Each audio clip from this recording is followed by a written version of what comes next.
E aí, Bacon Lovers?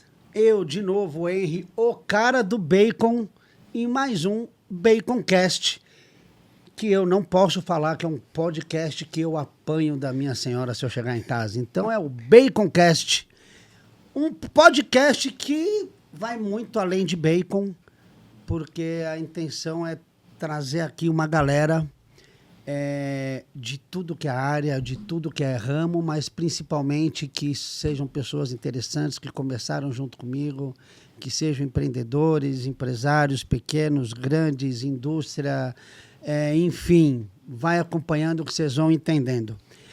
Quero começar, de novo, não posso deixar de agradecer a galera que está me apoiando.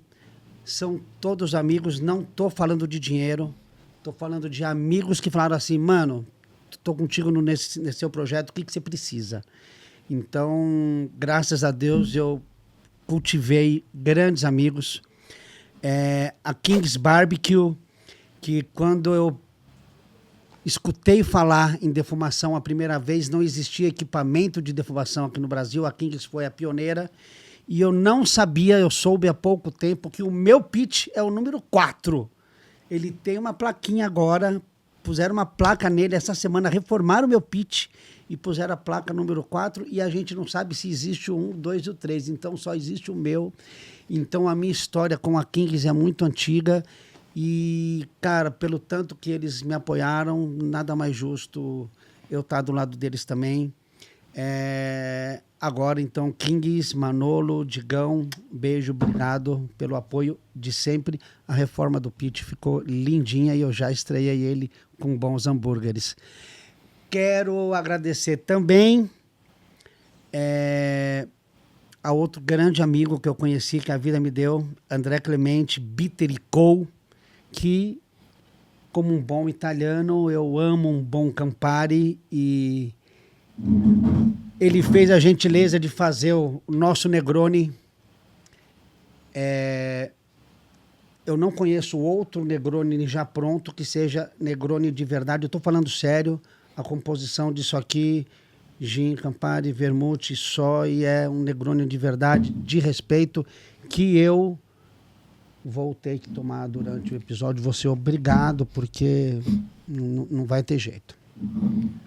E um outro cara que conheci ele, acho que na minha casa, nos primeiros cursos, desde sempre junto com a gente, que também chama André, das facas SG. Esses caras começaram como o André começou, numa panela, eu comecei numa panela, esses caras também começaram pequenininho. Deixa eu ver se eu vou tirar do lado certo. Eu não vou virar o outro lado para vocês não verem o nome do convidado ainda. Mas olha que faca, meu. Black, linda, uma obra de arte. E eu não posso mostrar o outro lado ainda, então deixa eu guardar ela aqui. SG, tô contigo e não abro. Obrigado pelo apoio de vocês. O nosso convidado vai levar depois um kitzinho FA, tudo, e tem um Negroninho aqui que ele vai tomar na casa dele, ó. Mas aqui são produtos FA que o meu convidado, o meu amigo já conhece. E agora, gente, eu vou pôr essa bolsa até para trás, porque o que tem aqui todo mundo já sabe. Eu trouxe um cara hoje que eu tenho que me preparar para apresentar ele, porque eu virei um velho que chora muito fácil. Eu acho que a gente se conheceu.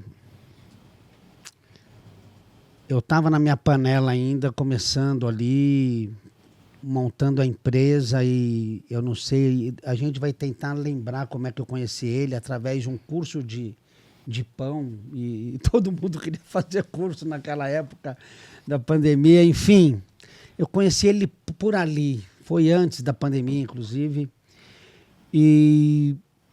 Cara, como um bom italiano, eu gosto de pão, e um dia eu fui fazer o curso dele e eu sei lá, não aprendi nada de pão, mas ganhei um puta amigo do cacete, velho. E o cara é meu amigo até hoje, virou um irmão, mora perto da FA e tem uma história linda que eu não vou contar agora, vou deixar para que ele conte de quem que eu tô falando. Vocês cansam de ver isso nas minhas redes sociais desde sempre. Beto Pão Puro, que para os mais íntimos é Beto Pão Duro. Verdade. Betão! Prazer, Puta merda, prazer, velho. prazer. Quem diria a gente já tá vivo pra estar aqui. Não Quem é? diria a gente já tá vivo para estar aqui. É verdade. Gente, Beto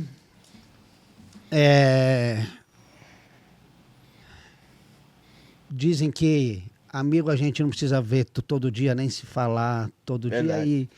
E ele é uma grande prova disso. Virou amigo de verdade. Me socorre, eu peço cada puta coisa absurda pra ele. Outro dia eu pedi pra ele um pão de hambúrguer com 45 centímetros. Foi mesmo. Umas idiotice. E ele fala, tá bom, Henry. E desde sempre eu falava pra ele, eu jogava umas pragas nele assim. Beto, porra, vai abrir uma padaria, vai. Porque eu queria que todo mundo se ferrasse, que nem eu, né? Tem que ter empresa pra se ferrar e ele não ia, mas agora eu acho que vai. Mas eu vou deixar ele contar um pouquinho. Betão, seja bem-vindo. Prazer, prazer. Muito feliz de estar aqui. Prazerzaço Muito de feliz. ter aqui. Nada mais justo. O Baconcast, ele começa com 4 temporadas já de convidados. Que legal. São mais de 40 pessoas. E eu tentei fazer esses convidados. Chegou uma hora que eu não consegui mais. Sim. Mas em ordem cronológica. Do caminho, né? Eu Conforme o tentei caminho. fazer de ordem cronológica, mas justo o segundo quebrou. Ah, Porque o segundo era o Renatão do Bid Carrone e ele ficou doente no dia, ele não veio ainda. Entendi. E a primeira tinha que ser a Paula, né? Lógico. É lógico. A primeira. Por mais que ela não quisesse, você assiste o episódio dela, que você vai ver que ela ficou muda o episódio inteiro. Entendi.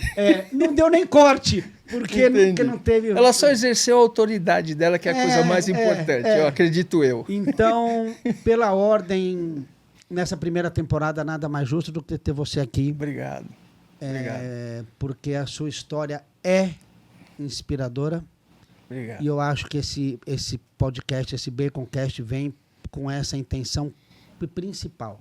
Inspirar pessoas que estejam passando, que já passaram por algum problema e, cara, acha que não tem nenhuma saída e às vezes a gente encontra a saída onde a gente acha que não tem saída. É verdade. Então eu queria, Betão, primeiro que você se apresentasse contando um pouco de você antes do pão. Perfeito. Eu sei um pouquinho, É isso. mas eu acho que eu vou saber de coisa hoje que eu não sabia. Vai saber. Então, Betão, Obrigado. conta, velho. Primeiro, obrigado pela oportunidade de estar aqui mais uma vez. Eu acho que a gente às vezes se sente premiado ou agraciado com algumas coisas conforme a história passa e não tem troféu que compense quando a gente é chamado pelos amigos para fazer coisa boa, né? Então, eu vou contar um pouco da minha história, porque essa semana mesmo eu tive que falar a respeito e eu lembrei de uma coisa que eu não me lembrava. Com 7 anos de idade, eu estou falando da veia empreendedora, né? Da tua vontade de fazer coisas, não querer depender dos outros. E com 7 anos de idade eu queria ser engraxate. Eu não sei onde que eu vi. Eu vi um menino, não sei se foi na rua, engraxando sapato, e vi que ele estava ganhando dinheiro, estava trabalhando. E com 7 anos de idade eu falei, putz, eu quero ser engraxate. E pedi para o meu pai, falei, pai, se você for me dar uma coisa no Natal, eu quero uma caixinha de engraxate completa. Eu já não sabia disso. De madeira. Então, é porque eu lembrei, né? Porque é aquela coisa de saber de onde vem essa ideia de fazer as coisas independentes. E aí meu pai falou, você está louco, né? Para eles era estranho, né? Não era uma coisa que você deseja para um filho ser engraxate, principalmente naquela época, nos anos 70, né? Isso foi muito provavelmente em 1977. E eu não ganhei a caixinha de engraxate de Natal, nem existia, precisava construir e tal, de madeira. Não aconteceu. E eu vi que não ia acontecer, o que eu fiz? Eu fui no Jumbo, que eu morava no Jabaquara, e o Jumbo inaugurou o Jumbo. Fala o que é o Jumbo, porque eu tenho a sua idade, mas ninguém vai lembrar do Jumbo. O velho. Jumbo era o Extra, que era o Pão de Açúcar, que era o Grupo Pão de Açúcar, que era o Açaí, era o Jumbo, né? Era o Jumbo. Era o Jumbo, e era um elefante. Tudo nasceu do Jumbo. Do Jumbo. Aí no Jumbo, eu falei, vou no Jumbo empacotar. Eu tinha 7 anos de idade, a gente conseguia andar na rua sozinho. Naquela época. Podia andar. Inclusive, saía para comprar cigarro, para o pai e para a mãe, e tinha que trazer o troco. Então podia, né? E aí eu fui no Jumbo e me enfiei ali, não pedi nada para ninguém, fiquei na beirinha do caixa e comecei a empacotar. E aí ganhei um dinheirinho. O pessoal dava uma caixinha, carregava até o carro e não sei o que e tal. E eu cheguei em casa com um troco, um gibi, um sorvetinho. Onde você arrumou esse dinheiro? Eu fui no Jumbo. E aí, indo no Jumbo e fazendo essas coisas, uma hora o gerente me pegou e falou, moleque, você não pode fazer isso. Ele me embarreirou, com toda a razão, né? Meu pai trabalhava na Nestlé. E eu contei essa história pro meu pai e ele vendia para o Jumbo, na época. Aí meu pai foi lá, conversou, falou, olha, meu filho, tal, não sei o quê. Meu pai conhecia os caras, porque ele vendia chamburci. Chamburci era iogurte, tá, gente? Tem Danone, tem não sei o quê. Você vê? Gente, por favor, todo mundo para o que está fazendo, pega o celular, Isso. o celular vocês estão assistindo, pega Pesquisa. o computador, deixa o Google aberto. Isso. Porque vocês vão escutar um monte de nomes, vocês já vão pesquisando aí, tá bom? Chamburci. Jumbo e chamburci. Chamburci Pesquisa. era o iogurte da Nestlé. É. Meu pai vendia chamburci, na época acho que era chamburci, porque ele já vendeu um monte de coisa da Nestlé. Ele trabalhou 30 anos na Nestlé e para mim é um orgulho muito grande. Sim. Ele sempre foi um cara muito trabalhador e competente. E aí ele pediu pro gerente, falou, ele pode? Eu falei, não, agora pode, que está indicado, não sei o que e tal. E eu passei um tempo empacotando e tal. E eu sempre fui muito Eu feliz. fui pacoteiro também, viu? Foi? Ah lá. Então é por isso que a gente... Eu fui pacoteiro também. Aí, eu sempre tive essas ideias, cara, sempre fui, né? Aí depois, um pouquinho mais velho, comecei a fabricar pipa e vender pipa, eu pendurava as pipas no varalzinho, o pessoal passava na rua e comprava. Eu sempre tive essa iniciativa. Bom, andando para frente, com 13 anos de idade, comecei a dar som em festa, equipamento de som, DJ. Eu morava num prédio que tinha o zelador era técnico em eletrônica, e ele era louco para namorar a moça que trabalhava lá em casa, de verdade, o cara era apaixonado, e ele começou a chavecar ela e falar, vocês não querem aprender eletrônica para trocar uma ideia e não sei o quê?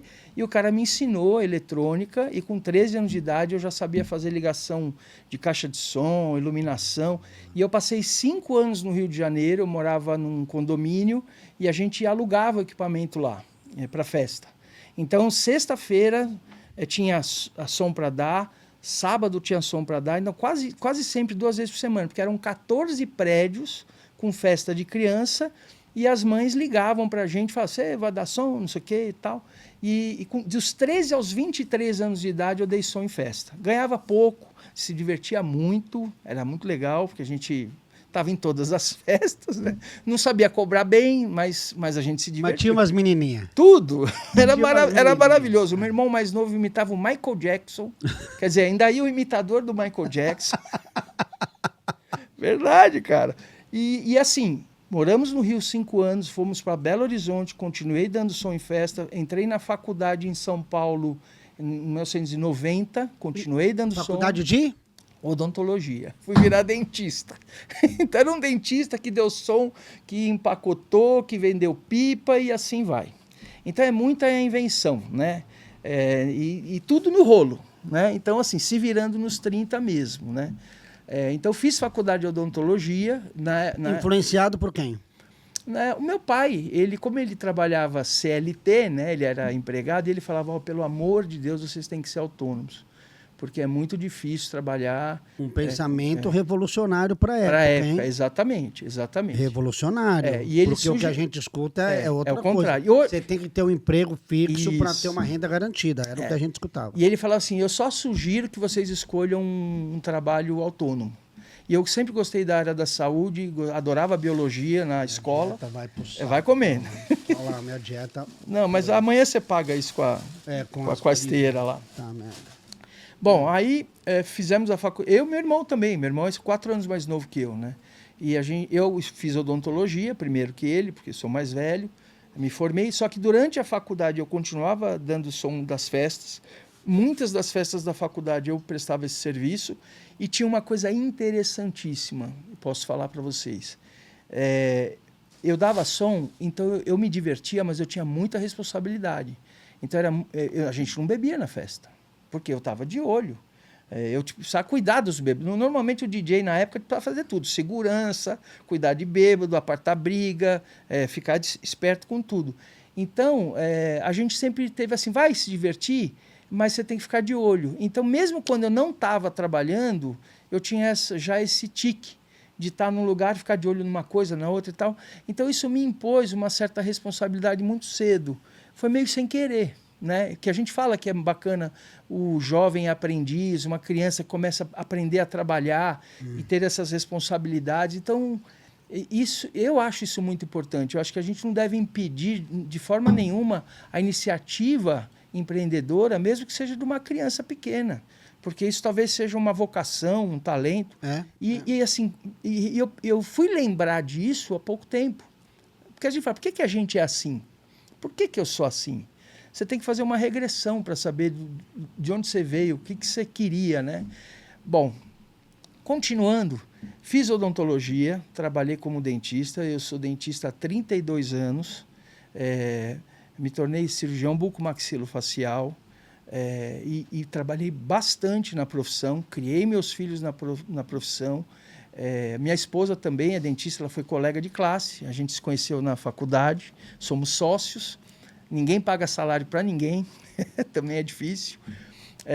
E aí, em que ano foi? Quando eu estava com 33 anos, então foi em 2003. Eu estava com 33 anos. Eu descobri uma hérnia de disco, 2 hérnias de disco cervicais, C4, C5, C5, C6. Eu tinha os discos cervicais esmagados, praticamente. Devido à profissão. Muito provavelmente pela profissão, o médico acha que sim, mas com 12 anos de idade eu dei uma cabeçada no fundo de piscina e não falei nada para ninguém, fiquei com vergonha. Eu estava na casa de uma tia e mergulhei numa piscina de 50 centímetros, caí de cabeça, virei. Quando eu levantei, eu não sei se eu desmaiei, o que aconteceu, mas eu já levantei meio tonto e eu fiquei uns 4 dias com um barulho de areia moída no pescoço.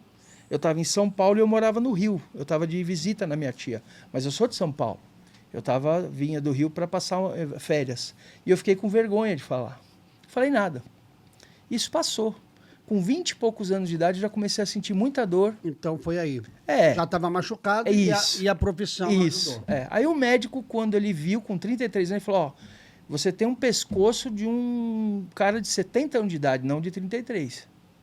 Aí eu falei, o quê? Ele falou, você tem 3 vértebras que esmagaram os discos. Então estava tudo moendo no outro. Puta, você podia ter ficado aleijado. Foi, cara. Foi. O que aconteceu? Não dá para explicar nem assim como é que isso evoluiu de 12 anos de idade até 33. Assim. Eu tirei raio-x da cabeça e uma médica viu um problema. Falou, só tem coisa estranha aqui. Quando foi fazer o exame na cervical, apareceu. Ele falou, olha, você vai ter que operar, mas a gente não sabe quando. Se vira aí, vai fazendo fisioterapia e tal. Demorou 4 anos para eu operar. E quando eu operei é porque eu não queria mais viver de tanta dor que eu passava, de verdade. Eu fui, porque o braço, né? Você sente no braço pensamento, essas coisas assim estranhas, né? E aí chegou num momento que não dava mais, eu precisei operar, porque eu precisava continuar a ser dentista, né? Porque dependendo da profissão, você pode até protelar. Operei com 37 anos, saí da cirurgia curado. Parecia que eu não tinha nada. A dor passou, foi lindo, foi maravilhoso. Até eu falo que se fosse para recomendar operar, eu recomendaria. Mas o resultado disso é diferente para cada pessoa, né? E ele falou, você não poderia mais ser dentista. Isso eu tinha 37 anos de idade, quando eu operei. Só que eu ainda precisava continuar a minha sobrevivência e tudo. E é o que eu sabia fazer, meu talento, gostava. O consultório bombando, não sei o que tal. Mas continuei, né? Aí, vamos até 2015. Em 2015 eu comecei a brincar de fazer pão. Como a gente sempre brincou de fazer as coisas e hobby, né? Eu comecei por um hobby, pela minha depressão. Aí. Então, aí apaixonei, né? Então, eu ganhei uma maquininha de fazer pão daquelas automáticas da minha irmã. Ela falou, de presente a gente não usa e tal, se você vê o que você consegue fazer. Comecei a brincar com ela, e aí comecei a pesquisar a fermentação. Não gostei mais da maquininha, eu queria fazer no forno. A maquininha batia a massa para mim, mas depois eu tirava e colocava no forno. E isso foram anos e anos pesquisando, até hoje. Porque você sabe disso, a gente faz por amor e gosta de desenvolver. Não tem receita final, nunca vai ter, sempre vai ter mudança. Comecei a brincar com isso e saber a respeito de fermentação natural, que na verdade é o pão que todo mundo comeu até 100 anos atrás, ou 80 anos atrás, sei lá, depois que começou a mudar a fermentação comercial.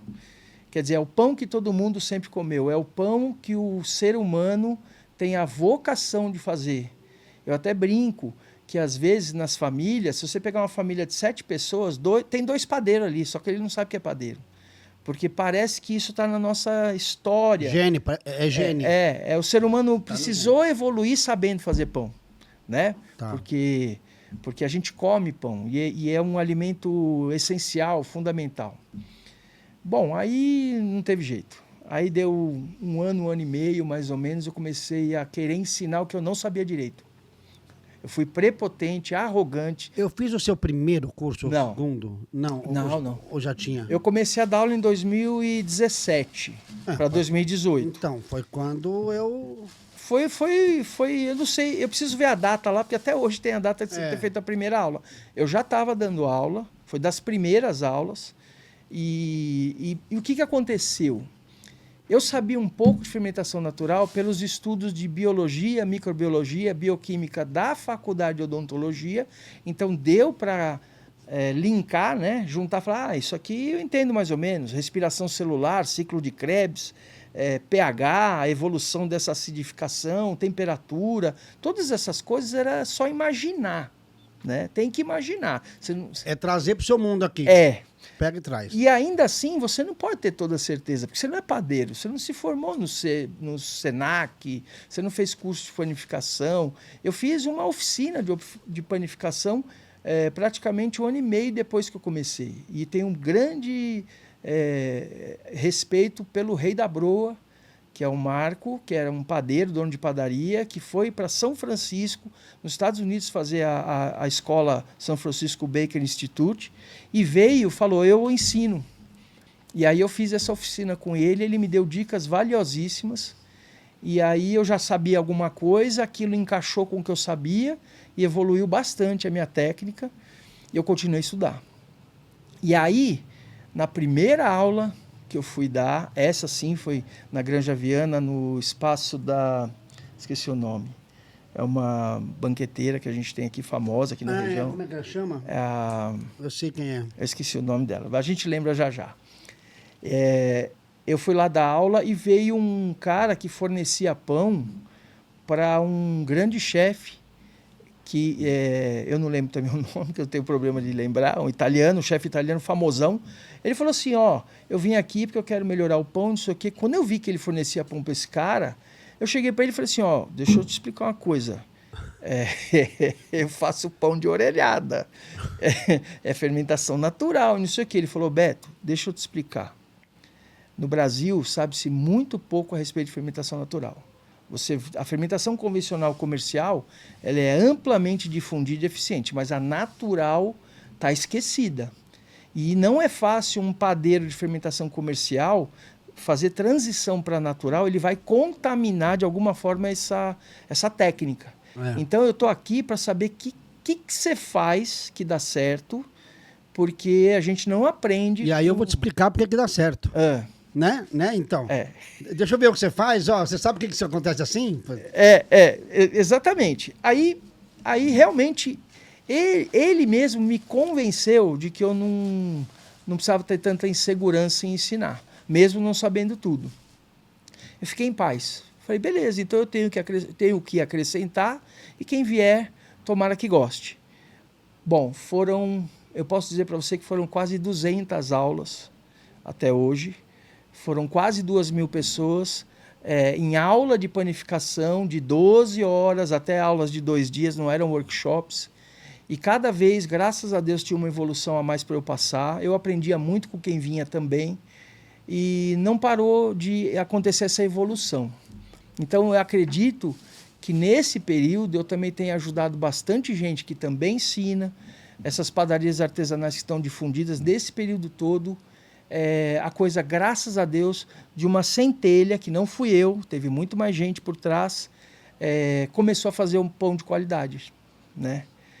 Então hoje o pão no Brasil, na minha opinião, humilde opinião, você tem grandes padarias que viraram grandes restaurantes.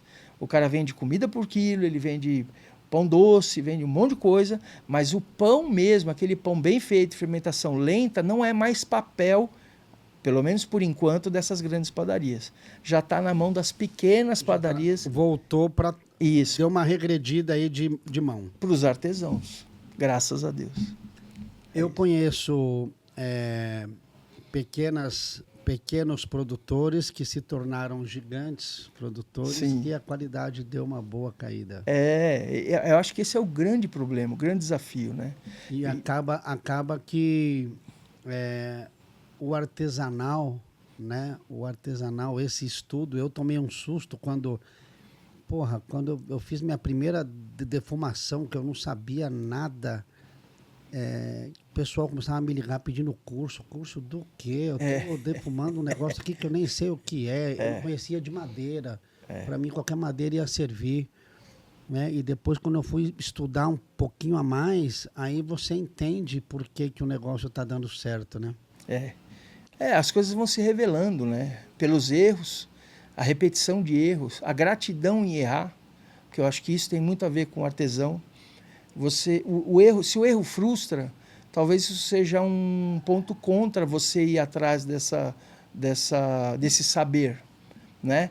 O erro, ele vai vir muito mais vezes. Só que você tem que refletir sobre o erro, né? E eu acho que tanto eu como você, como fez isso por hobby, quando a gente podia errar naquele momento. Você fala, errou, beleza, não sei o quê, depois eu faço. Eu estou sobrevivendo da odontologia, então minha grana vai lá. Se eu perder o pão, eu jogo. E eu tinha a outra empresa da família lá também. Então... Não tenha nem dúvida, porque eu vejo muita gente chegar para saber e o cara já está abrindo o negócio, ele já precisa chegar sabendo. Então, nesse momento, ele acaba sofrendo muito e às vezes não dá certo, porque o processo dele não se corrige, né? Então, o tempo é necessário para se formar um artesão. Não tem mágica. Não tem mágica. Beto, eu acho que é tempo. Eu nunca estudei tanto na minha vida. Eu conversei hoje com o meu gerente comercial, porque eu acho que eu estou estudando tanto que eu estou com excesso de informação que está me fazendo mal. Isso, pode acontecer. Porque eu estou estudando gestão, porque eu não sabia o que era esse negócio, eu tenho que estudar a legislação, eu tenho que estudar a charcutaria em si. Produto, né? Desenvolvimento. E aí é pH, cara, é a bactéria boa com a bactéria ruim, é o bolor bom com o bolor ruim. Eu tenho que estudar marketing para me comunicar, eu tenho que estudar... Cara, e aí eu tenho que discutir isso com outras pessoas e as pessoas colocam a gente em evidência e a gente se sente a gente se coloca numa posição onde a gente acha, e é uma prepotência isso, uma arrogância, a gente acha que a gente não pode errar. É verdade. E, na verdade, quando eu tenho o FA Experience Day, e eu falei isso entrevistando outro amigo meu aqui, o FA Experience Day é um dia que eu reúno pessoas dentro da fábrica, e eu falo assim, gente, eu não vim aqui para ensinar nada do que deu certo.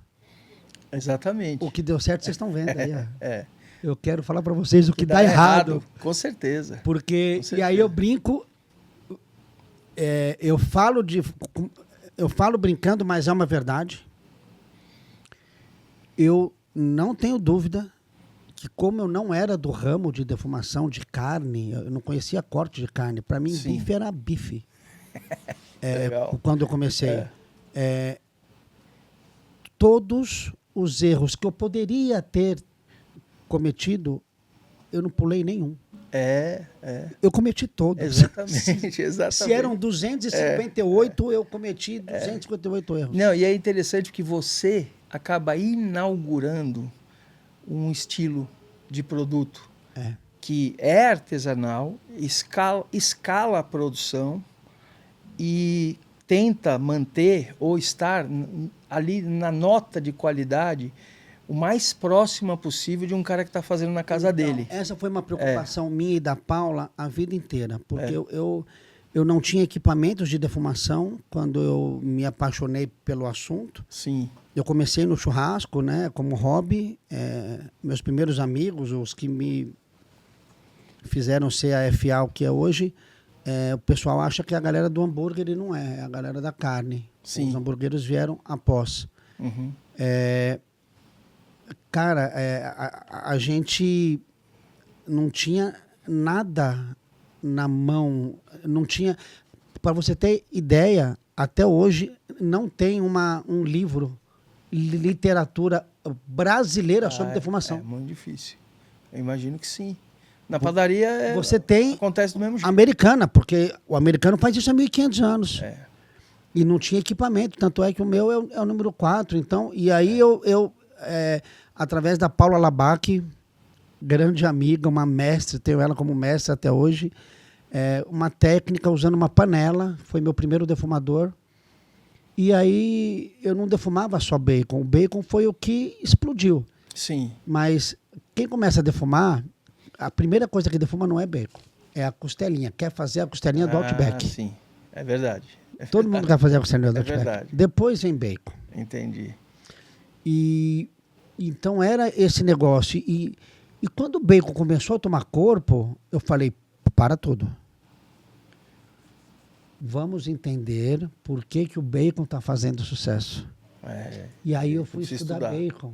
Olha só que interessante. E aí eu fui ver, peraí, ninguém faz isso. Não, e a cultura do bacon salgado?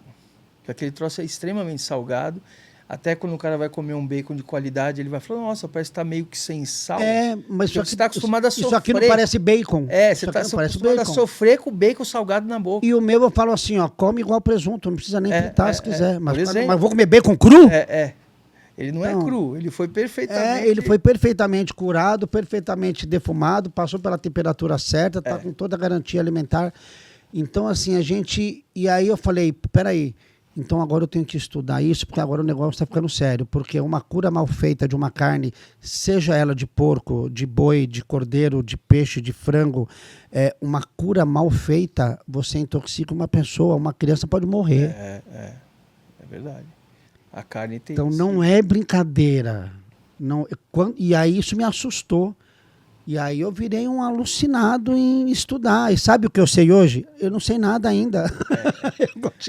O que eu acho é que existe aquela hora em que você, pela sua saúde, pela saúde da sua vida, qualidade de vida da tua família, você precisa ficar em paz com relação à busca, apesar de ela ser obsessiva, constante, não parar nunca. Mas no momento que você encontra um equilíbrio de qualidade, do que você está querendo, eu acho que é a hora de você dar nota para o que está acontecendo e meio que baixar a bola para poder continuar. Eu acho que você já estava na minha vida nessa época, quando eu fiquei 1 ano e meio em casa, né? Sim. E a gente produzia em casa, eu e a Paula, 8 toneladas de bacon em casa, num quartinho improvisado. Era a sauna? Era para ser uma sauna. E não deixou de ser uma sauna nunca, né? É verdade. Só mudou o que... Você já conseguiu ficar nela no tempo da defumação, assim, um pouquinho? Já ficamos tempo suficiente lá dentro, viu, Beto? E aí? Você cheira dentro da orelha, assim, fala, nossa, tá defumado. Nossa, nossa cama era defumada. Nossa cama era defumada, filhão. E aí, quando o negócio começou a tomar esse corpo, eu falei, Paula, para tudo. Eu me preocupava, porque daí era um quartinho com uma porta de alumínio. Sim. Essa portinha de alumínio era onde eu deixava ela mais aberta ou mais fechada para controlar o Era a ar. flautinha. Para controlar o ar, para não apagar o fogo. Entendi. Para o fogo não consumir oxigênio. A A flautinha. chaminé era um buraco na parede. Sei. E eu tinha medo do quê? De mosca. Porque era na minha casa, cara. Entendi. Imagina carne de porco, barriga, você fazendo 700 quilos. Cara, eu descongelava, eu vou falar, enfim, a gente punha um plástico no chão da minha churrasqueira, Sim. jogava a carne em cima do plástico para descongelar para fazer no outro dia. Entendi. É o jeito que E tem, depois a gente fazia todo o processo, eu, a Paula, tinha a Patrícia e tal, que a gente fazia a defumação, a gente começava a defumar às 6 da tarde, às 7 da noite, a defumação levava 4, 5 horas. Acabava sempre, todos os dias depois da meia-noite. É. E eu e a Paula íamos lá embaixo para tirar, poderia ficar lá, Paula, mas e se tiver mosca? Então a gente tinha que ir lá, abrir aquele quartinho que estava a 100 graus, 95 a 100 graus. Isso aqui de gordura no chão. A Paula subia numa escadinha. Cara, 2 horas da manhã, 1 hora da manhã. Pegar aquelas peças de bacon, aquelas barrigas. Pingava gordura na gente. A gente parecia um casal de dálmata, de tanta queimadura, velho. E foi um ano e meio assim. Com gordura pingando quente na nossa cara. Olha. Ah, vamos entrar com manga longa para proteger o braço. Aí pingava Escorria aqui, pra dentro. escorria para dentro. E se você encostasse o pano ali naquela gordura quente, velho. E eram assim as madrugadas. Até que chegou um dia e falou, Paula, não dá mais. Ou a gente vira empresa ou a gente para. E foi aí que aconteceu aquela virada, né? Porque a gente não sabia tudo. Eu não conhecia a legislação. Zero legislação. Certo. Zero. Eu não sabia o que era ter uma empresa de charcutaria. Eu não sabia nem que era uma charcutaria. E quando eu falei para Paula, ou a gente abre uma empresa ou a gente para, ela olhou para mim e falou assim, você acredita? Eu falei, acredito. 1 ano e meio, 8 toneladas, o produto está validado. Claro, claro. Ela falou, então vamos. E eu tinha feito a minha saída da empresa lá da família, Sim. porque eu não queria mais voltar. Eu estava com uma depressão muito forte e eu tinha recebido um dinheiro. Aí eu estava com 48 anos na época. Sim. Aí eu falei, abri o computador, eu tinha feito a minha saída, tinha recebido uma grana. Tinha recebido uma casa no Guarujá, uma grana, e o resto ela ia pagar 24 vezes. Sim. E essa grana eu falei, Paula, ó, estamos com 48 anos. Esse aqui é o dinheiro que a gente tem da nossa vida inteira. Se a gente for abrir empresa, eu vou usar tudo. A gente fica sem nada. É a nossa vida que está aqui. Vamos ou não? Aí ela falou, você acredita? Eu falei, eu acredito. Eu acho que dá certo. Ela falou, eu também. Então vamos. Eu falei, você está entendendo que se der errado... Ó, tudo que dá certo pode dar errado. Claro. E se der errado, a gente não tem nem reserva financeira. A gente perde tudo. Aí a Paula olhou pra mim e falou, se a gente perder tudo, a gente volta a fazer bacon na panela. Mas é isso. Na verdade, é o que você é. E aí Né? a gente, depois com uma você é. resposta dessa, fizemos a FA. E aí fomos, e aí eu fui estudar que nem um louco, ela também, trabalhando que nem 2 retardados. Até hoje a gente trabalha que nem 2 retardados. Né? Eu Mas acho foi a artesanalidade, ela tem uma... Aliás, a gente fala às vezes a respeito de ambição, né? Do que você quer, onde você quer chegar, o que você quer ser. Eu já vi por algumas oportunidades você falar assim, putz, por que eu cresci desse jeito? Às vezes você tem esse questionamento, porque as suas incumbências hoje são bem diferentes de quando você... Eu tenho até hoje, eu tô tentando fechar aqui, gente. Porque, ó, isso aqui não é brincadeira. Isso aqui é uma sacanagem, não é brincadeira. Então eu tô tentando aqui fechar o saco. Ó, eu trouxe... Tem o de azeitona também, acho que tá aqui, ó. Puta merda. O de azeitona Não, tá bom, hein? Para. Deixa aqui, um só tá bom. E eu tenho uma ambição um pouco particular, que é tentar fazer com que os artesanais pequenos consigam gerir e continuar com a mão na produção. Eu tenho a mesma ambição. É isso. Então eu tento, e graças a Deus estou chegando nesse entendimento, que o quanto demora para aprender a produzir, você demora para aprender a escalar com qualidade, você demora para aprender a gerir, e você demora a aprender a tornar eficiente as receitas, para poder trabalhar menos Porque e ter maior muda produção. tudo, né? Muda A única tudo. exigência, quando a gente decidiu que nós abriríamos a empresa, a Paula, que é sempre muito boazinha, ela falou, só tenho uma exigência. Não pode piorar. É isso aí. A gente não pode fazer de uma forma mais diferente disso. Exatamente. Tem que ser o mesmo produto.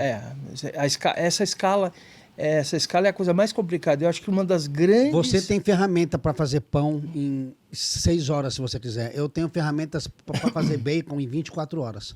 Mas o meu leva 7 dias. O meu pão tem que levar mais de 24 horas também. Aí é que tá. Pode fazer com 6 horas? Eu vou perder qualidade. Então, o fato de você criar rotinas que possam intercalar a produção de início e final, e que você consiga 24 horas de produção dentro de uma padaria, é complicadíssimo. Tanto é que você chega numa padaria grande hoje, famosa, que tem recurso, você fala, você não quer fazer esse pão de longa fermentação? Eu falo, eu não. Eu já ganho dinheiro com essa produção, e se eu fizer isso, eu vou perder. Quer dizer, é muito difícil mudar a cultura da padaria, porque ela está dando certo. Então, que os pequenos se proliferem e tragam mais produtos bons para o mercado. Só que eles estão falindo. Muitos estão falindo. Por quê?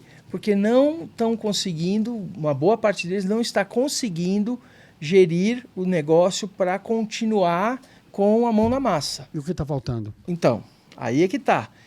Muitos deles terceirizam, acabam tendo funcionário, a qualidade diminui, ele não faz o que ele gostaria de estar fazendo, que é produzir, né? Então, para você conseguir aumentar volume de produção com 3, 4 funcionários, não é fácil, mas na hora que você acha essa receita, você acerta e a coisa anda para frente. Então, eu acho que hoje um grande desafio é você primeiro aprender, fazer funcionar, e eu estou nesse processo, depois eu vou passar. Depois eu vou passar para frente. Então, você pode falar, olha, existe um modelo de negócio em que você possa fazer com uma massa 3 receitas completamente diferentes, por causa acabou a fermentação, você trata ela diferente, você vai ter 3 produtos diferentes, e isso vai te dar agilidade na produção, porque você é um só.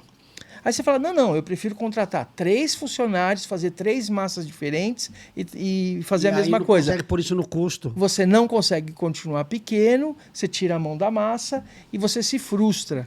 Então, eu tenho essa minha busca de 1 ano para cá, aproximadamente, tem sido isso. Então, hoje eu tenho alguns produtos que se finalizam, você fala, não é a mesma coisa. Eu bati a mesma massa lá no começo. Isso me ajuda muito. E a minha busca agora, para daqui 1 ano e meio ou 2, é ter isso formatado. A pessoa vai falar, Beto, como é que você faz? Eu falo, eu te ensino, porque eu não quero que você quebre. Além do que, ensinar isso é fazer com que você possa continuar com a sua assinatura. Você sabia que eu tenho um projeto assim para esse ano? Ah, que legal. Olha só. Um projeto de reunir pequenos produtores. Sim. De graça. Não certo. Cobrar. Certo. Reunir grupos onde eu vou trazer parceiros, igual eu estou trazendo aqui. Certo. Entendeu? Para falar de um assunto, um cara de embalagem vai falar de embalagem, o cara de gestão vai falar de gestão. É importantíssimo. O cara disso vai falar. Porque hoje, quando eu faço, não é pelo amor de Deus, quem me conhece sabe, não é arrogância nem prepotência. Eu ainda não conheço ninguém que consiga fazer um produto igual o nosso. Eu também. Na escala que eu faço, com a qualidade que eu entrego. Mas tem um caso que deve estar, talvez, no caminho, quando você está 1/4 do seu caminho, até hoje, que é a Manteigaria Nacional, não sei se você já ouviu falar. Ah, você me deu manteiga deles, pô. Então, eles têm, ele começou também, assim, pequeno, ele buscava leite leite cru, Porque a questão do leite Será cru... que esse cara não faz uma parceria comigo, não? Conversa eu tenho com uma ele, marca registrada. Conversa com o Ricardo. Eu posso falar porque tá registrada. A marca é minha, Mante Bacon. Olha, fala com ele. A manteiga dele é um absurdo, é Você me deu vários pacotinhos. Isso, então. E ele também está nesse caminho, ele está escalando também. Então, eu acho que assim, é uma missão de quem está, no teu caso, que já está lá na frente, eu que estou no começo do meio do caminho, nesse sentido, é uma missão você passar esse conteúdo de uma maneira mais democrática. Você precisa sobreviver, vai dar curso, precisa pagar. Às vezes eu preciso cobrar meu curso, eu sou pequenininho e preciso ganhar também. Mas isso tem que ser democratizado, não é para esconder, entende? Esconder é fazer com que a artesanalidade brasileira... Olha que lindo, que lindo. Você tá brincando, mano. Essa faca, velho. Olha, que legal. Pra você não esquecer de mim, tá bom? Você tá brincando, que lindo. Toda vez que você lembrar, você fala, puta, tem que levar um pão pra Henry. Coisa linda, obrigado, porra. Agora eu fiquei. Que coisa, nossa, pelo amor de Deus, que bacana. Mas continuando, assim, eu acho que a artesanalidade está se desenvolvendo no Brasil, ela continua se desenvolvendo, ela precisa modernizar. Essa semana eu fiz um curso no Sebrae, o Empretec, foi revolucionário para a minha vida.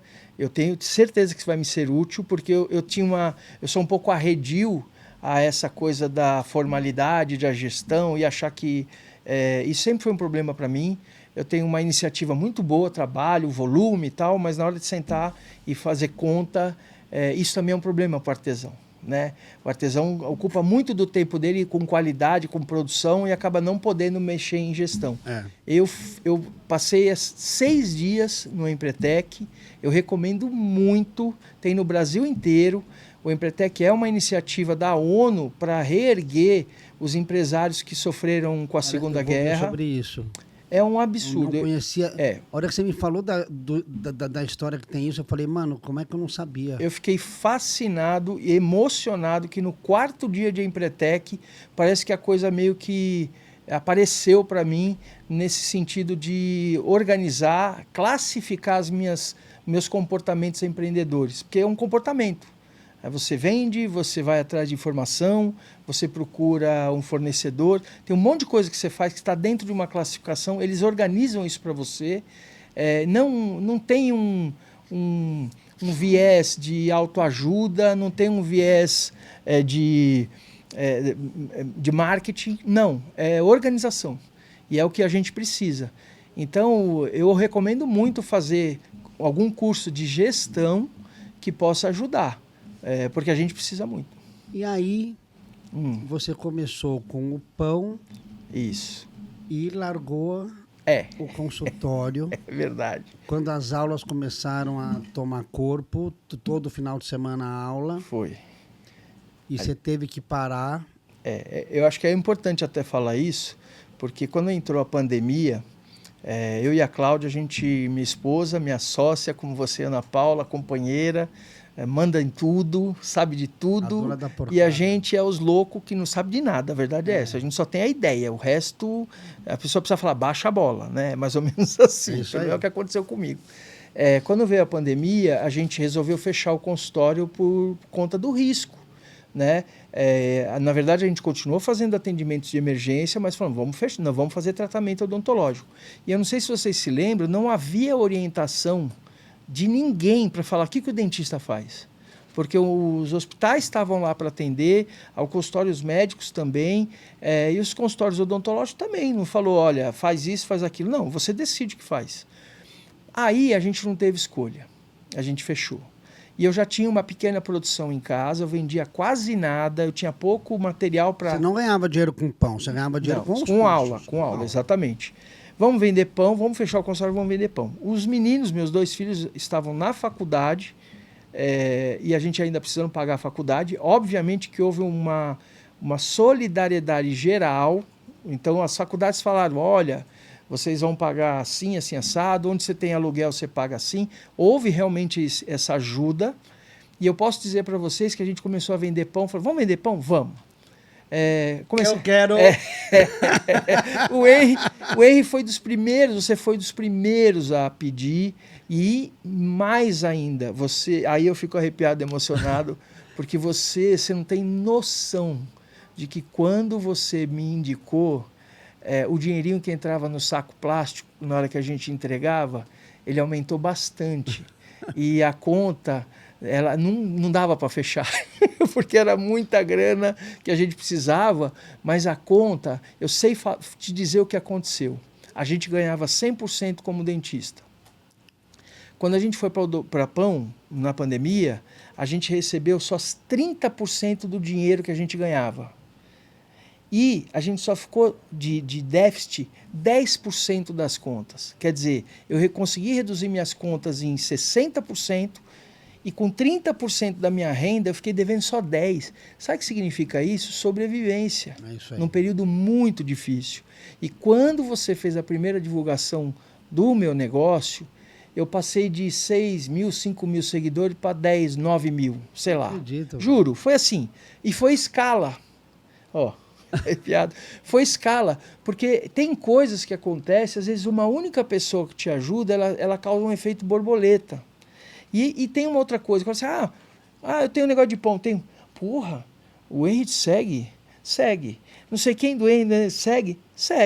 Você conhece esse cara? Eu falo, não, eu não conheço, porque eu estou fazendo pão.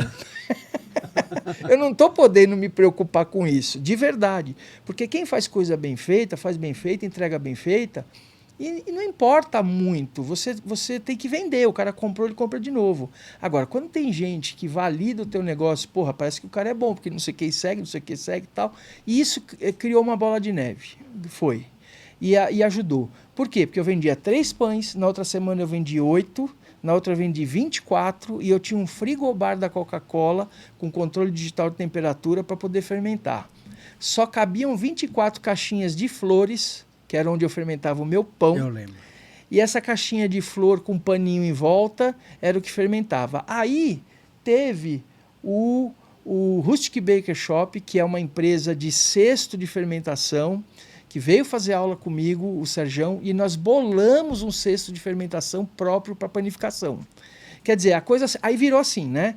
Todo mundo atrás, falou, pô, o que você faz? Pô, vamos fazer alguma coisa junto? Aí teve a farinha de trigo Irati, que é uma moageira do sul, que faz um trigo específico para fermentação natural, que me chamou. Você teve lá já algumas vezes, Tive lá, né? 3 vezes. O projeto deles é absurdo. Eles têm fazendeiros que reservaram espaço na fazenda para plantar o trigo de origem, que é um trigo brasileiro específico para fermentação natural, e a gente ajuda eles a desenvolver esse trigo. Quer dizer, olha só a cadeia, né?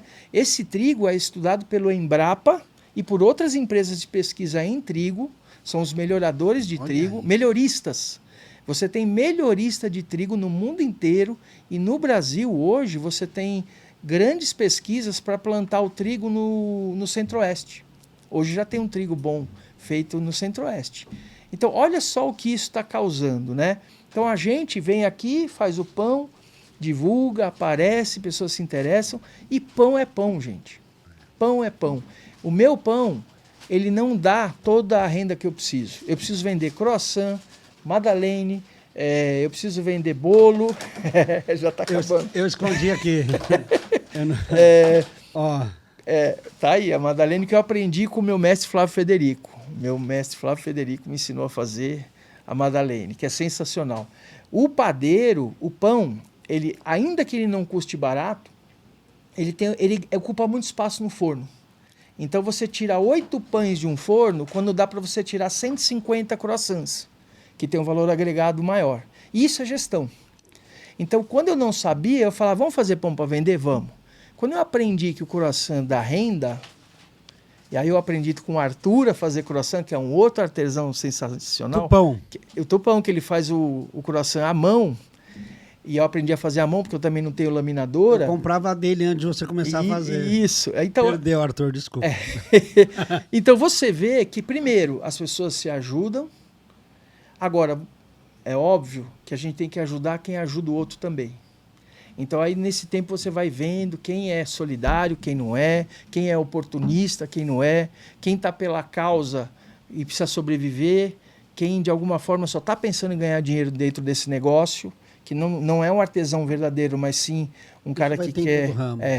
E é triste, porque a gente vê que o gavião está em volta, né? Ele não quer, às vezes ele não quer que você se desenvolva porque você é uma maneira de simplificar o processo.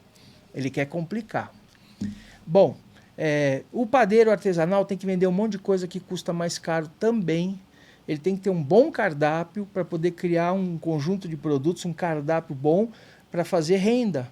E o pão, para mim, o pão é casamento por amor. O croissant é paixão. Caso. O croissant é paixão. Então, assim, o pessoal compra o croissant, o doce, olha que delícia.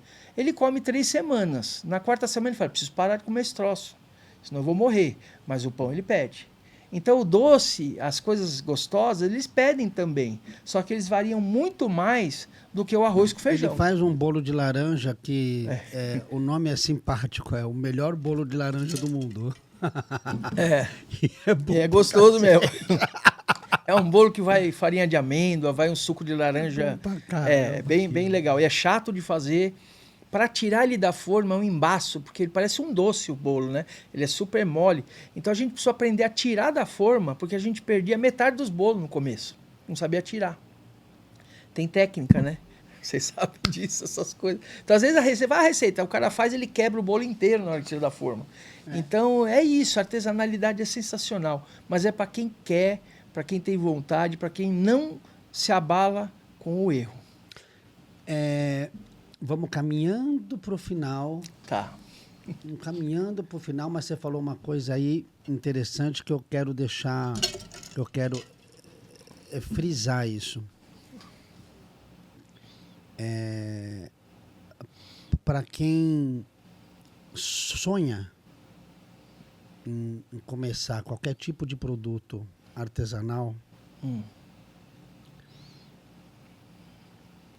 vai com coragem. E vai com paixão, com determinação, com constância. Constância, essa é a palavra. Porque não é brincadeira. Eu repito isso na última gravação. Aliás, eu uso esse termo, todo mundo que já me conhece já sabe. Você não pode ter um plano B. É verdade. Você fala... Porque é tão difícil. É tão difícil que se você está fazendo aquilo ali por amor, você vai ter um monte de pedra, você vai dar ter cabeçada, um monte de problema, cabeçada, tal. E se você tiver um plano B, cara, você vai correr pro plano B. E sabe o que vai acontecer? O seu plano B também vai dar ruim.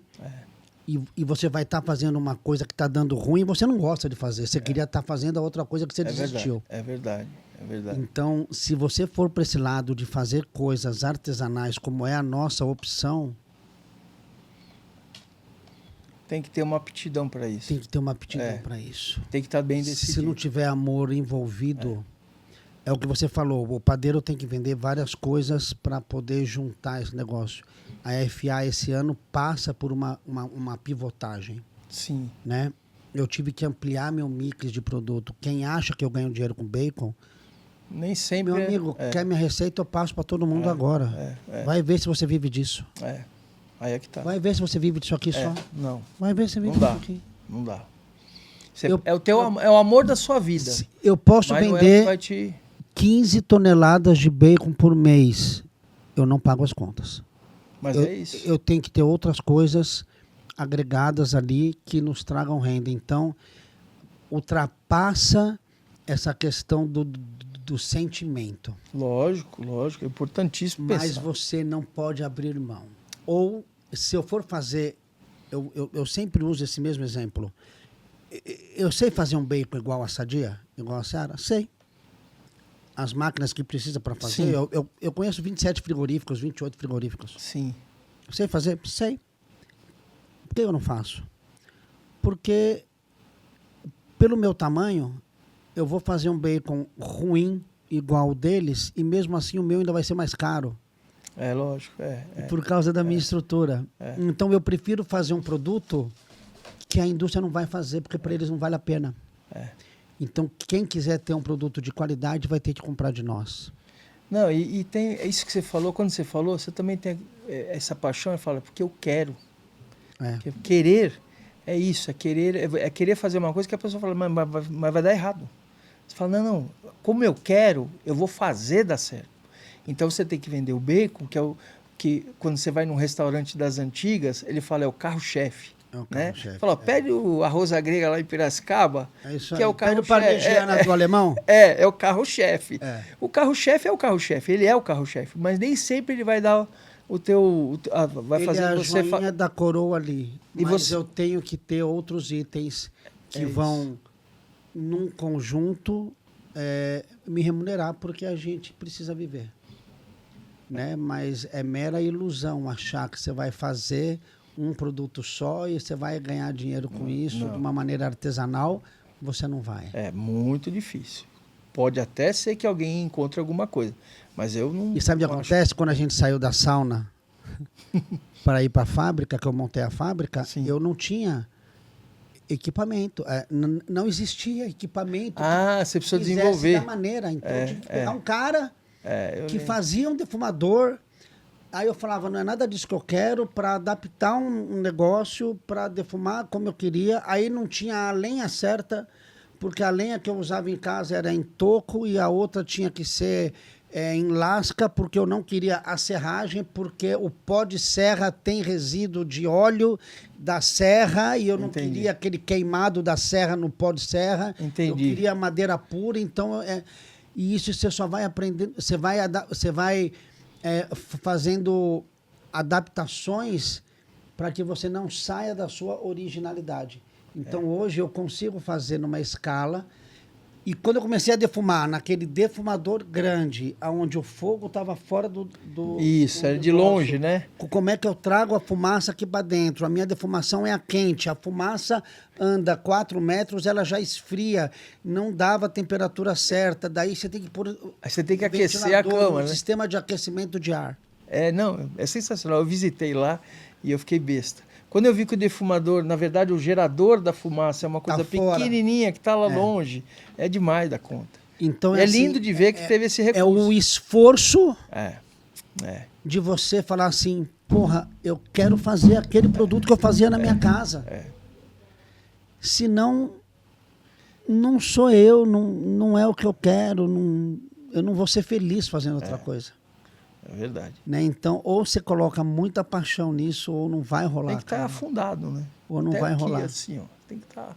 E aí, me conta do seu projeto futuro. Você pode contar do projeto Algumas futuro? coisas eu posso falar. A ideia é que a gente quer ir para São Paulo. Nós estamos aqui na Granja já há quase 20 anos, né? Mais de 20 anos. Eu vim em 2000 trabalhar. Em 2004 eu vim morar. E meus filhos se formaram, os dois estão morando em São Paulo. A gente está em casa com 2 tartarugas, 2 cachorros e eu olhando para a cara da minha mulher, né? Então, eu sei que vocês também conseguem, mas às vezes dá uma sensação ruim. Cara, eu vou sensação te de falar que solidão. eu não tenho filho em casa, eu tenho uma mulher e um porco. Ah, você tem um porco. Você falou que era mini porco quando ele chegou. Mas ele é mini, ele pesa é- só 100 quilos, Ele cara. era mini, ele falou mini porco. Gente, @baconpig underline FA, né? Bacon Pig. Põe Bacon Pig underline FA, vocês vão ver o meu pet. E não precisa perguntar, esse não vai virar bacon porque virou filho. Não, e o mais engraçado que foi, eu lembro, quando ele ganhou, eu falei assim, e ele era desse tamanhinho. Ele falou Era. assim, olha, eu ganhei um mini porco. Eu imaginei que ele fosse ficar 30 anos, no máximo desse tamanhinho. Não. Aí ele foi crescendo, né? Foi crescendo. Ele tá lindo. Que legal. Tá a cara do pai. Então, aí a gente realmente, na verdade, nós somos colegas de classe de faculdade. Então, a Cláudia tinha 18 anos. Vocês também começaram a namorar muito cedo. Com né? 17. E eu era um pouquinho mais velho. E aí a gente tem essa história. O meu filho foi o primeiro filho dos alunos da classe. O meu casamento foi o primeiro casamento da classe. Foi uma festa de faculdade. Todo mundo louco oba. Não foi um casamento normal. Foi uma festa de faculdade que, por um acaso, tinha um casamento dentro. Foi bem assim. negada bêbada, uísque voando, briga, saiu porrada. Meu casamento foi festa de faculdade. Que delícia. Então a gente teve muita responsa logo no começo. Escutando o seu, o meu foi chato pra cacete, Beto. Não, o vídeo do meu casamento você chora de rir. E aí a gente tá afim de fazer coisa errada agora, depois de velho. Então nós vamos para São Paulo para zoar um pouco, pelo amor de Deus, né? E a gente, na verdade, a gente quer abrir uma padaria lá. Eu continuo com o meu projeto de achar essa viabilidade na artesanalidade. Eu não quero deixar de ser o padeiro da minha padaria. É isso aí. Eu não quero deixar. E essa eu falo que é uma ambição que ser pequeno, eu vou abrir mão de faturamento, eu abro mão de dinheiro na mão para continuar trabalhando padeiro. E aí a gente quer fazer em São Paulo.